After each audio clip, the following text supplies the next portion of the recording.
Je vais commencer par vous rappeler quelques éléments chronologiques quand même, parce que je pense que bon, c'est toujours bien de se rafraîchir la mémoire avec ces éléments. Et puis ensuite, j'essaierai d'aborder un certain nombre un certain nombre de points, enfin, ou d'entrer dans le sujet par un certain nombre de portes, si vous voulez, de manière à vous donner des perspectives assez différentes et à partir desquelles, évidemment, vous pourrez ensuite me poser toutes les questions, enfin, que vous voudrez, étant bien entendu que je ne suis pas sûr d'être capable de répondre à toutes. Hein, mais enfin, bon.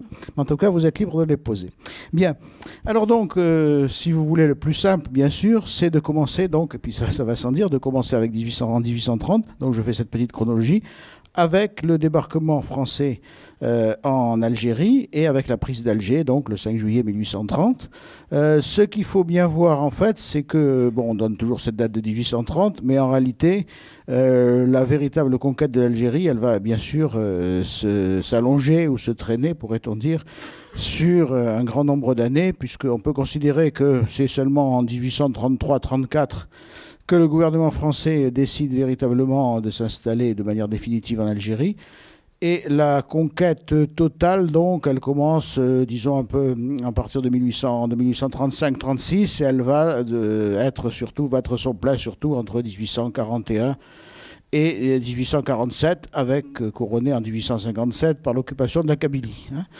À partir de ce moment-là, donc, on peut dire que l'Algérie est totalement conquise, bon, ce qui ne veut pas dire totalement soumise, et quand on parle de conquise, évidemment, on parle que de l'Algérie, des départements du Nord, hein, au nord de l'Atlas, mais on ne parle pas du Sahara, bien sûr. Donc, on est dans une période qui va se prolonger ainsi jusque sans changement, donc, et la date suivante, c'est la date de 1880, qui est donc la date de l'occupation et de l'imposition du protectorat sur la Tunisie. Donc ça, c'est la date suivante, qui est faite cette fois-ci, qui est faite par la Troisième République, dont on aura l'occasion d'en reparler, avec des opérations militaires qui sont moins longues, puisqu'on peut considérer, elles se déroulent essentiellement en 1881-82. Et donc c'est l'imposition du protectorat en Tunisie. Donc, on rappelle, le protectorat, c'est que la Tunisie garde officiellement sa souveraineté, son souverain, bien sûr, sa dynastie, sa législation, mais que par un traité, qui est un traité de valeur internationale, hein, elle abandonne à la France, donc, à la fois l'administration, essentiellement d'abord l'armée, la direction de l'armée, la direction de la politique étrangère et la politique de réforme administrative, bon, ce qui revient évidemment à vider beaucoup la souveraineté de son sens, mais enfin, ça n'est quand même pas négligeable que la Tunisie garde son identité d'État, bien sûr. Cette période donc là aussi donc période assez calme dès cette époque-là en fait, et depuis longtemps les Français ou certains milieux français, il vaudrait-il mieux dire, avaient un œil sur le Maroc, mais pour des raisons qu'on aura l'occasion de voir, l'occupation du Maroc se trouve retardée. Et le traité, donc, c'est véritablement en 1904 que le gouvernement français, la diplomatie française, commence à préparer sérieusement cette occupation du Maroc. Il faudra attendre encore un certain nombre de traités, et l'année 1912 pour que le traité de protectorat soit imposé, alors que déjà, d'ailleurs, des troupes françaises ont commencé à débarquer au Maroc depuis 1907 à peu près, hein, et que là, la pression sur la frontière a commencé encore avant, sur la frontière algérienne, à partir de 1901. Donc voilà en gros cette chronologie, qui n'est pas très compliquée, si vous voulez, et on peut dire donc que avant 1914, la plus grande partie du Maghreb est sous contrôle français. Pensez quand même que l'occupation du Maroc n'est pas terminée, hein, en 1914, donc... le gouvernement, sous l'autorité française, on compte la partie orientale du Maroc, les grandes plaines atlantiques, qui sont simplement reliées par un couloir étroit qui est le seuil, la route de Taza. Hein. Et que donc la conquête militaire va se poursuivre, bon, elle va être un peu ralentie pendant la Grande Guerre, mais elle va se poursuivre jusqu'en 1934. Hein, donc tout le Maroc va être conquis par l'occupation des pays berbères, donc de l'intérieur, bien sûr, essentiellement. Il y a deux mots simplement sur l'occupation du Sahara. L'occupation du Sahara a été assez longue. Hein. Elle a véritablement Elle a véritablement commencé dans les années, à la fin des années 1880, mais en réalité, elle se fait surtout entre 1900 et 1914, hein, l'occupation du Grand Sahara, et la jonction donc des troupes françaises qui descendent du nord, donc avec d'autres troupes qui, elles, remontent depuis le sud, depuis le Mali et depuis la Mauritanie. Donc voilà, si vous voulez, c'est assez simple au fond, hein, depuis donc en quelque chose comme à peu près 80 ans, hein, le gouvernement français ou l'autorité française s'est donc installé en Afrique du Nord. Finalement, bon, ce domaine donc, sera seulement consolidé, bien sûr, par la suite. Alors, évidemment, ce qui est intéressant, c'est de comprendre en fait un petit peu la manière de pourquoi en fait se fait ce développement. Hein, bon. Alors, là, bien sûr, il y aurait beaucoup de causes à donner. Hein. On peut quand même essayer de voir un certain nombre d'éléments, une certaine évolution quand même dans ces désirs, dans cette politique qu'on peut bien sûr appeler impérialiste, hein, sans y mettre une autre connotation que descriptive. Bon, la constitution d'un empire. Alors, pourquoi 1830 ? Alors, 1830, ça a souvent paru un peu aberrant, si vous voulez, parce que ça n'est pas une période de grande expansion coloniale nulle part. Hein, et d'autre part, parce que les enjeux de l'occupation de l'Algérie paraissent quand même relativement limités. Et même dans les plans du gouvernement français, il y a seulement l'idée d'une opération militaire ponctuelle, en quelque sorte, hein, qui serait destinée à venger des insultes infligées au pavillon français. Bon, le fameux coup d'éventail, et puis également le bombardement, enfin le tir contre un bateau plénipotentiaire, donc, qui venait demander des excuses au gouvernement du Bey. Bon, on pourra recommencer ça, mais enfin, ça n'est pas quand même l'essentiel. Et donc, on a l'impression on a souvent dit qu'il s'agissait d'une opération de prestige de la monarchie de Juillet, donc du roi Charles X, qui voulait à la fois mener une opération peu coûteuse, qui aura un certain prestige en France et qui lui permettrait d'affermir son pouvoir à l'intérieur, puisque vous savez que l'opération en Algérie avait été jumelée avec ce qu'on les a appelé un coup d'État, les autres une politique de réforme, en tout cas une politique très réactionnaire des institutions, donc on pourra en reparler si vous voulez, de la charte. Hein. Il s'agissait de limiter encore le droit de vote qui était considérablement, de casser les élections et d'avoir une chambre, disons, tout à fait favorable au gouvernement. Bon. Et renforcer ainsi le gouvernement, monarchiste donc, de Charles X. Bon. Alors malgré tout, là derrière, il y a peut-être d'autres idées quand même, parce qu'il faut quand même aller un peu plus loin peut-être. Malgré tout, on voit qu'il y a dans l'entourage de Charles X et dans les milieux, disons, qui s'intéressent à la question, notamment les milieux du ministère de la Marine, un certain intérêt pour la colonisation.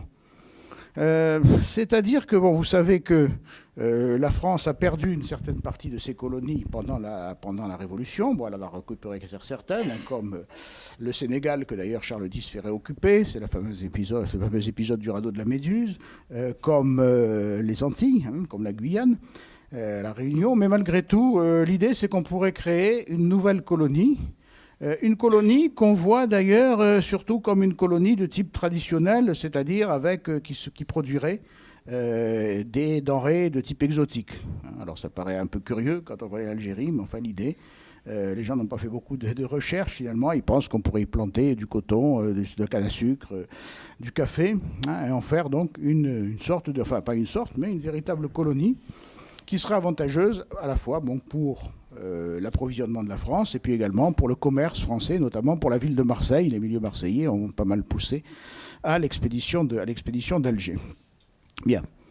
Et donc, ça c'est la première idéologie. Bon, vous savez sans doute que le gouvernement suivant, donc c'est celui de Louis-Philippe, qui arrive justement après la chute de Charles X, provoquée par les fameuses ordonnances donc, qui ont été très mal reçues par le peuple de Paris, hein, et par les milieux républicains ou au moins libéraux.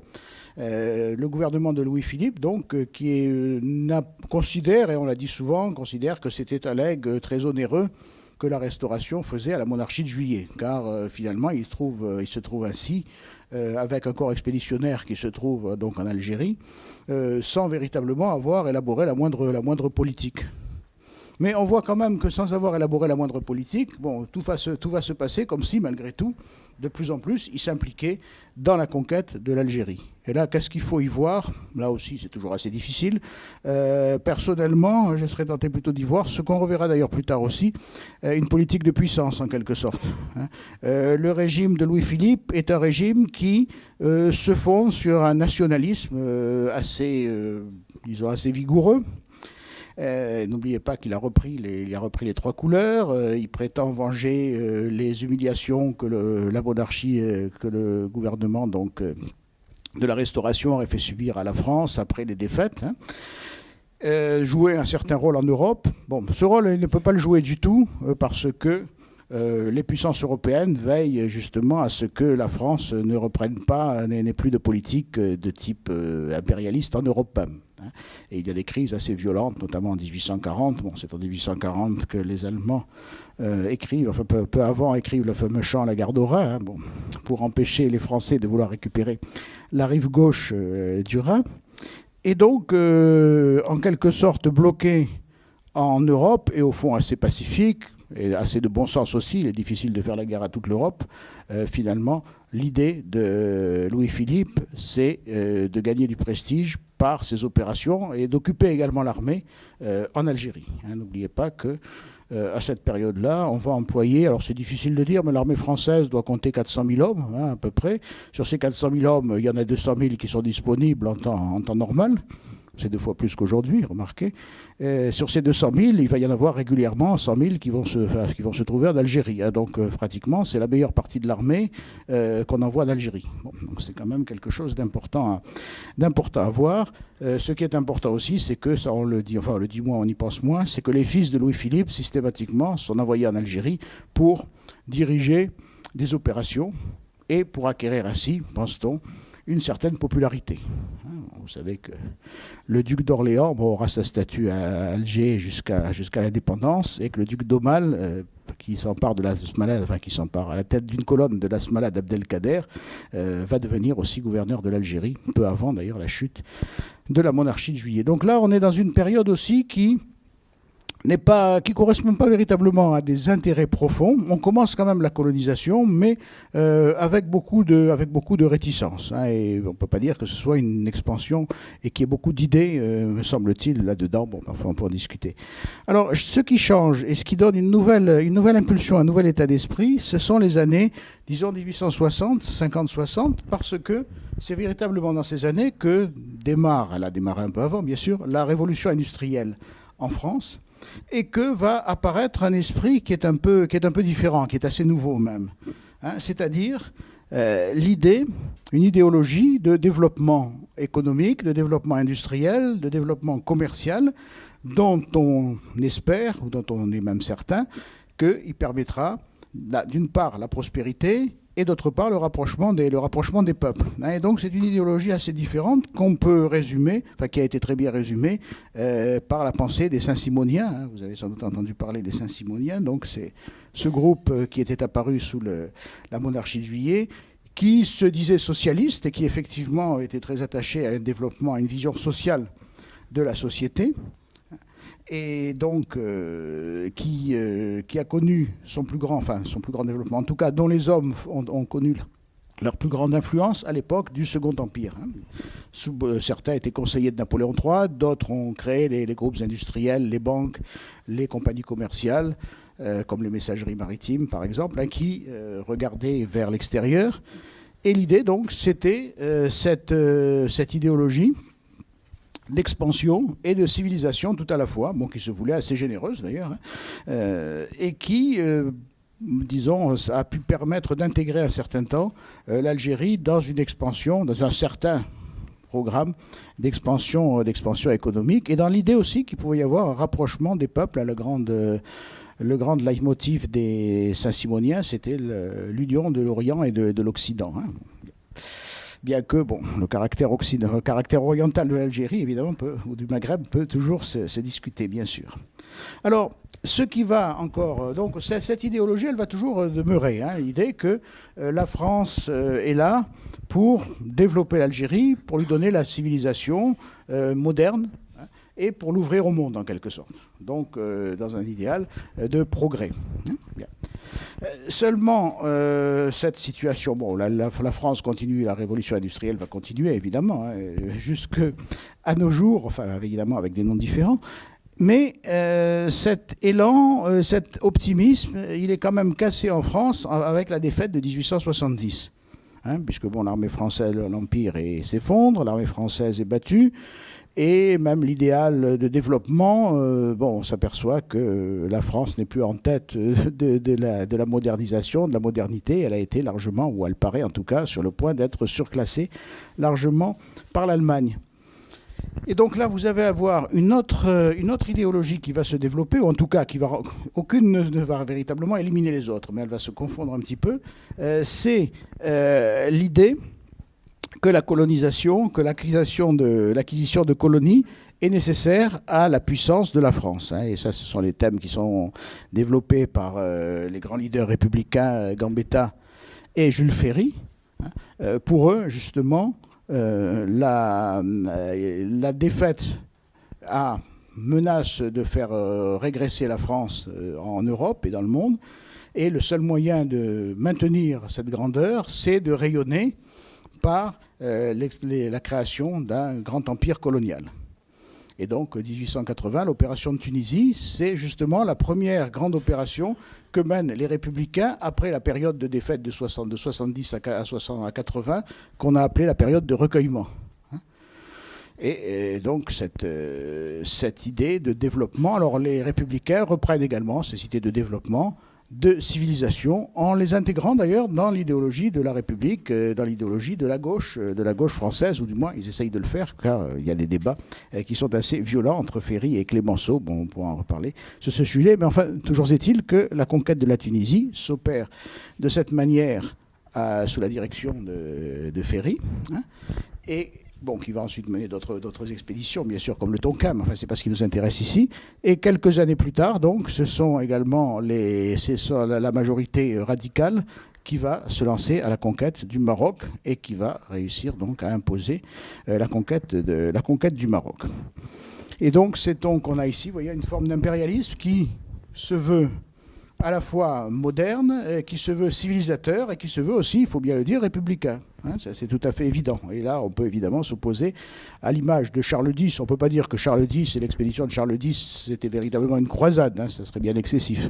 Mais enfin, malgré tout, une certaine imprégnation d'esprit très réactionnaire et d'esprit religieux. Là, au contraire, on est dans un esprit extrêmement différent. Hein, voilà donc un petit peu les colorations, si vous voulez, de cette expansion. Alors, ce qui est intéressant, bien sûr, c'est de parler un peu, peut-être maintenant, j'en ai dit déjà deux mots, des personnes. Hein, des personnes qui ont marqué.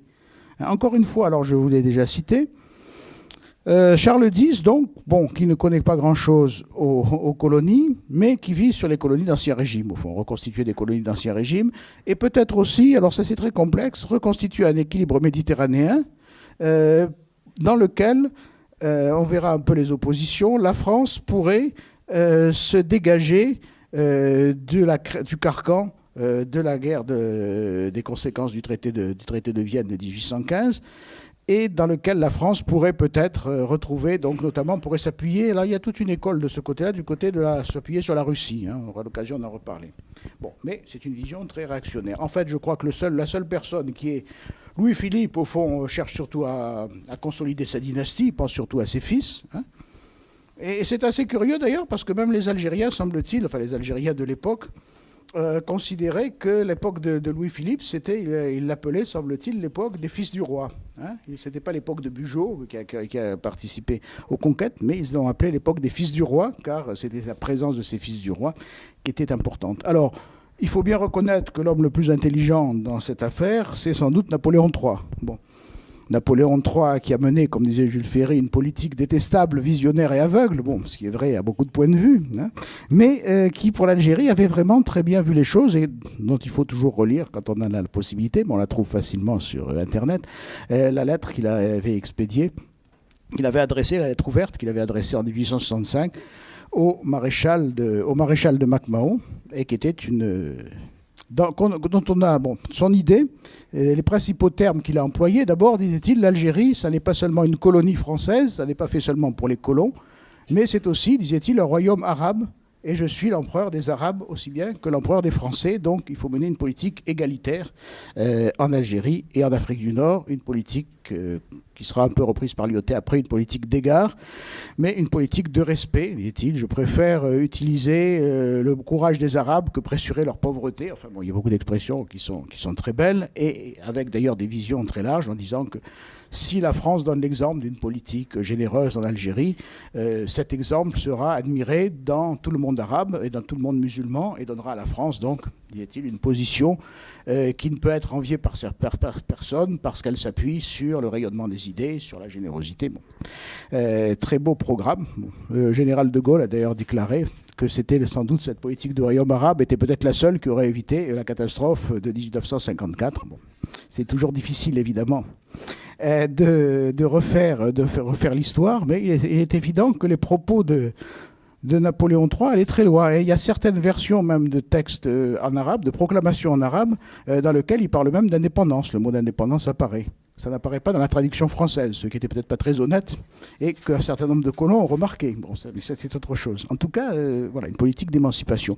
Bon, à la suite, que peut-on dire des républicains qui le suivent? Les républicains qui le suivent subissent beaucoup trop, semble-t-il, enfin beaucoup trop, l'influence des colons d'Algérie d'abord.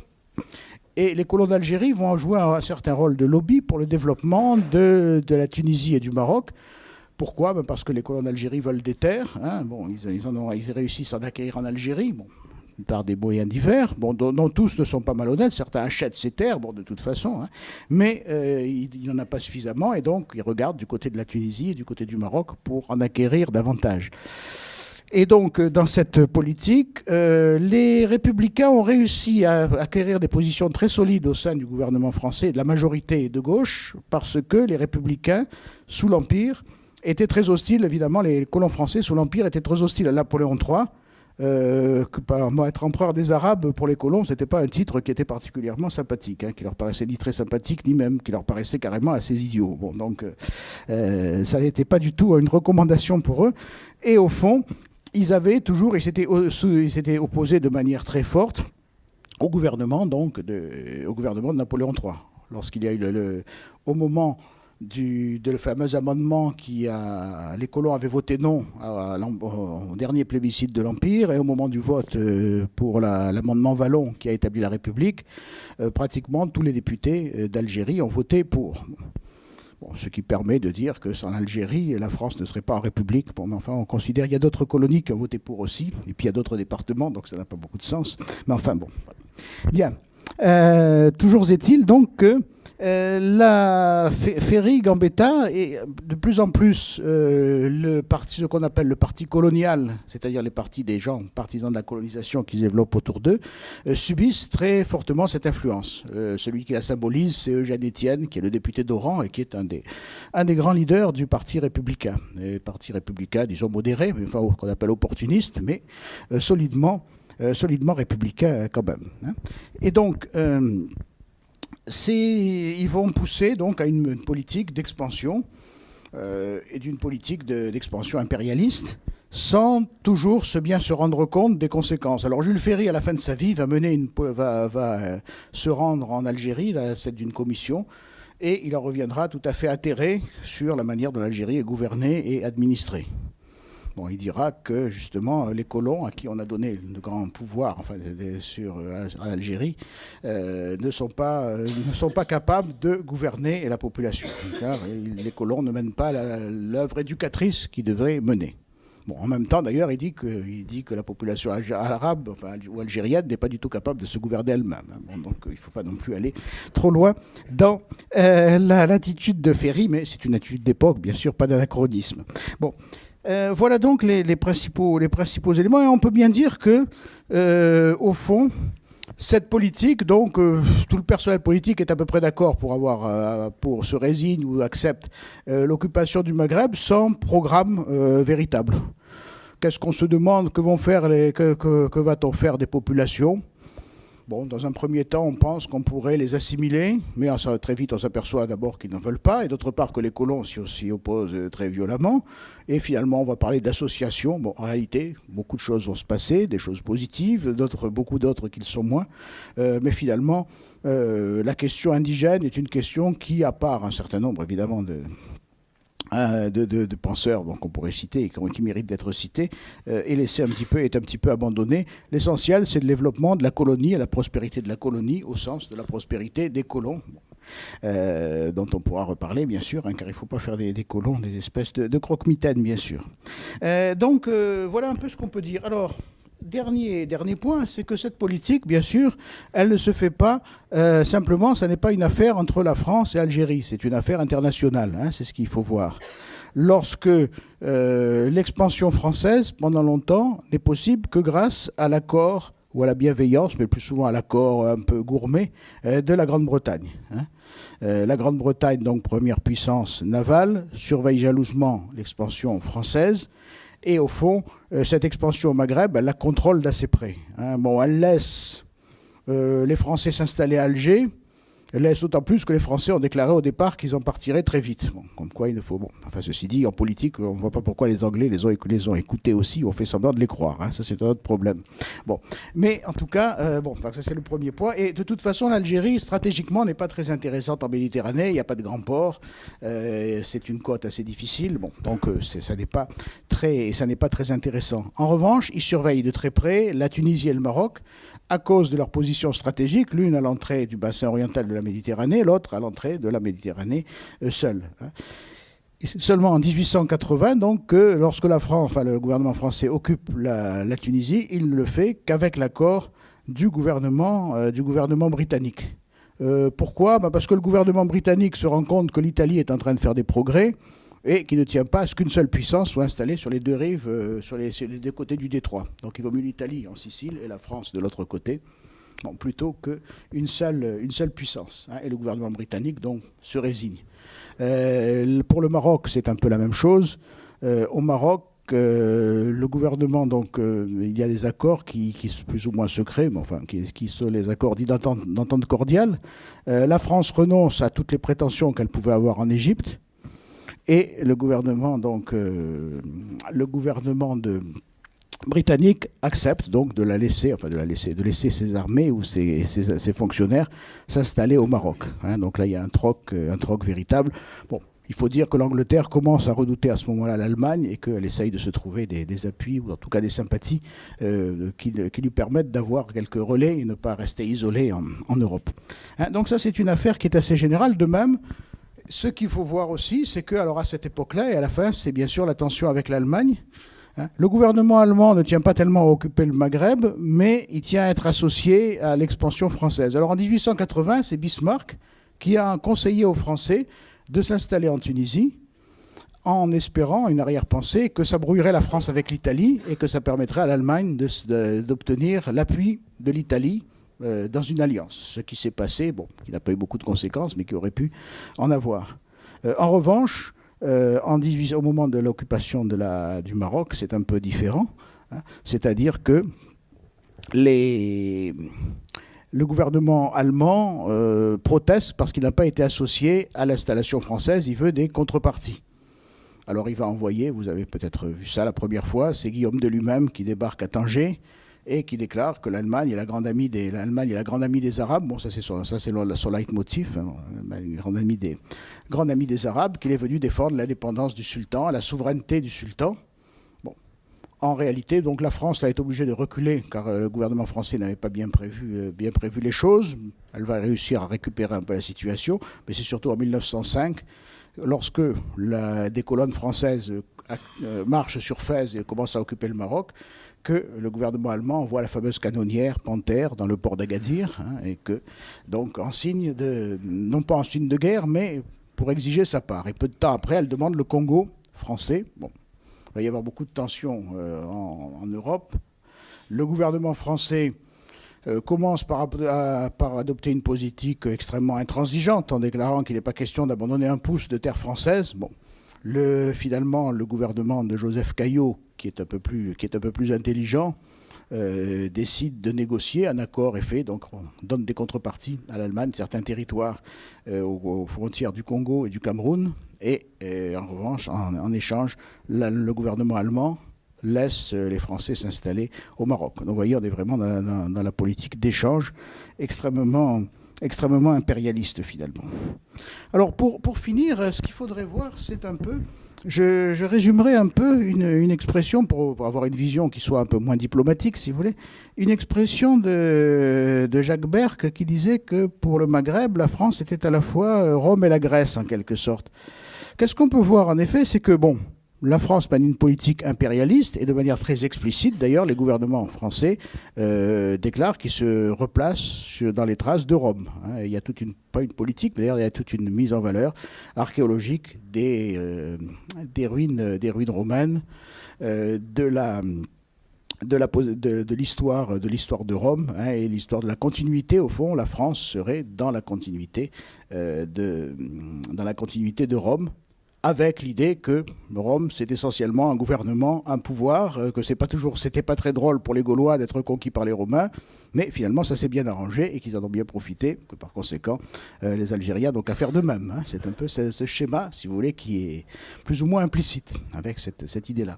Bon, et puis il y a un autre... Alors, bon, vous comprenez bien que cette vision n'est pas particulièrement apprécié des Algériens, bon, en tout cas de ceux qui sont à un niveau qui leur permette évidemment de la saisir.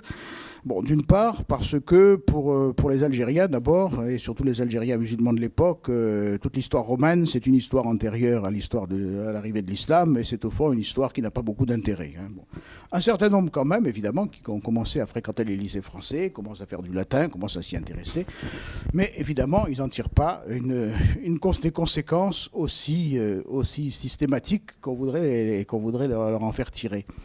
En revanche, Berck a dit aussi que la France avait été un certain hellénisme, c'est-à-dire que la France représente pour un certain nombre de gens, et ça peut paraître paradoxal, parce que évidemment, quand on pense à la conquête, quand on pense aux morts de la conquête, aux brutalités dont on pourra reparler, qui sont tout à fait évidemment à rappeler, ce qu'on voit très bien, c'est que un certain nombre, et la plupart même, ça ne serait pas le cas seulement en Algérie d'ailleurs, au Maroc ou en Tunisie, les élites du monde arabe se rendent compte que, effectivement, leur culture, qui a été une culture de pointe, disons au Moyen-Âge, a pris du retard par rapport aux cultures occidentales.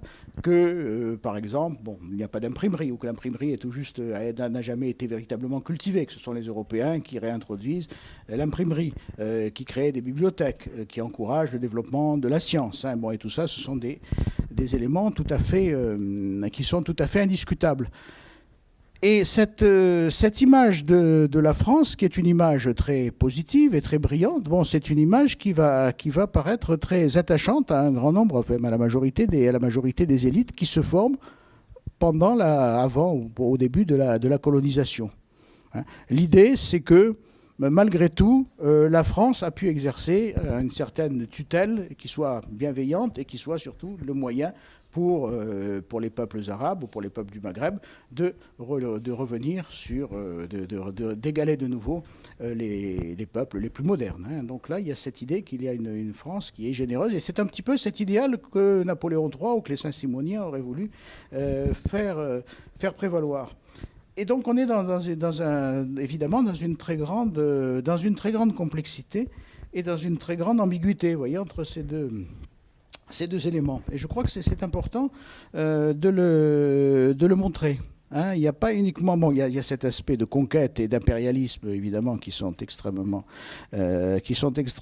marqués et qui ont paru d'ailleurs à l'époque à un certain nombre de gens, d'ailleurs tout à fait discutables et tout à fait contestables, même s'ils ont été très minoritaires. Et puis, il y a cet aspect d'ouverture au monde moderne qui passe par l'occupation française. Alors évidemment, on voudrait dire qu'il aurait pu passer par autre chose que par l'occupation, mais à l'époque, ça paraissait assez difficile. Et au fond, qu'est-ce que souhaitent les populations, les élites les plus éclairées, aussi bien au Maroc, qu'on appelle les jeunes Tunisiens ou les jeunes Marocains, qu'ici c'est le mot tiré d'ailleurs sur le modèle des jeunes Turcs, hein. Ça n'est pas la liquidation ou le départ de la France ou des autorités françaises. Ce sont des réformes qui les associent davantage à l'administration, à la politique de leur pays. Hein. C'est essentiellement ce qu'ils demandent, souvent d'une manière très respectueuse. Et avec, d'ailleurs, ils sont assez souvent écoutés, d'ailleurs. Il n'est pas certain que, finalement, la guerre n'ait pas été, de ce point de vue-là, n'ait pas eu de caractère négatif. Pourquoi ? Parce que pendant la guerre, on va mettre en avant essentiellement la loyauté des populations, leurs sacrifices, le rôle que les soldats maghrébins ont joué dans l'armée française pour en tirer l'idée d'un loyalisme total et de l'idée que la France ayant besoin du Maghreb, elle ne doit pas le laisser filer. Hein, voilà. Bien, voilà, j'ai à peu près terminé ce que je voulais vous dire. Évidemment, je suis prêt à répondre à vos questions ou à compléter des choses que je n'aurais pas eu le temps de dire. Merci.